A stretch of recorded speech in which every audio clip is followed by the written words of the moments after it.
بسم اللہ الرحمن الرحیم۔ رسول اللہ صلی اللہ علیہ وآلہ وسلم نے ارشاد فرمایا،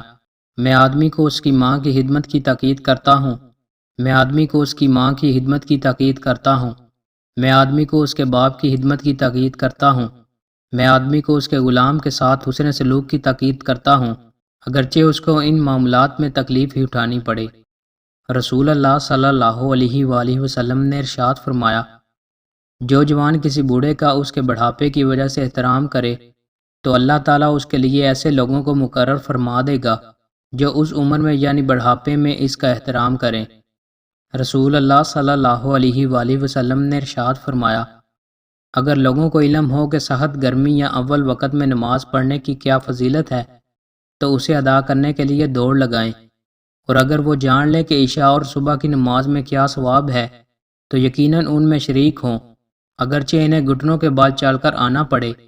اور اگر انہیں معلوم ہو کہ پہلی صاحب میں کیا فضیلت ہے تو اس کے اصول کے لیے ضرور قرآن اندازی کریں۔ رسول اللہ صلی اللہ علیہ وآلہ وسلم نے ارشاد فرمایا،